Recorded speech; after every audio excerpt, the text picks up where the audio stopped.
درخت کی آپ بھی تھی۔ کیا آپ مجھے پہچان سکتے ہیں؟ مجھے خدا نے آپ انسانوں کی خدمت کے لیے پیدا کیا ہے۔ لوگ مجھے بے جان سمجھتے ہیں، حالانکہ میں سانس لینے والا ایک جاندار ہوں۔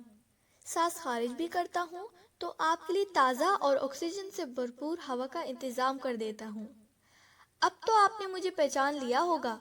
جی ہاں، میں ایک درخت ہوں۔ آپ نے دیکھا ہوگا کہ میں ایک ننھے سے بیج سے پیدا ہوتا ہوں۔ یہ بیج زمین کو پھاڑ کر نکلتا ہے، پھر کچھ ہی سالوں میں یہ پودا ایک درخت کی شکل اختیار کر لیتا ہے۔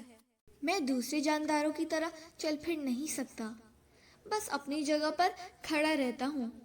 لیکن میں نکمّا اور بیکار نہیں ہوں۔ گرمی کے موسم میں میں سب کے لیے ٹھنڈی چھاؤں کا انتظام کرتا ہوں۔ میرے سائے میں چرند، پرند اور انسان سب آرام پاتے ہیں۔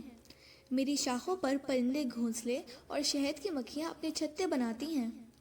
بہار کے موسم میں مجھ پر پھول کھلتے ہیں، جس سے موسم دلکش اور سہانا ہو جاتا ہے۔ میں آپ کے لیے ہر موسم میں طرح طرح کے پھل اور میوے لے کر آتا ہوں، جیسے آم، سیب، کینو اور امرود وغیرہ۔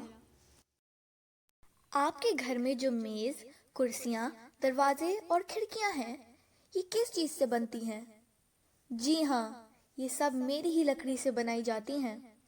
میری لکڑی جلانے کے کام بھی آتی ہے اور بہت سے لوگ اسے ایندھن کے طور پر استعمال کر کے اپنا چولہا بھی جلاتے ہیں۔ بچے میری ٹہنیوں پر رسی باندھ کر جھولا بھی جھولتے ہیں۔ دیکھا آپ نے میں کتنا فائدہ مند ہوں؟ مجھے یقین ہے کہ آپ مجھے بہت پسند کرتے ہوں گے، ہے نا؟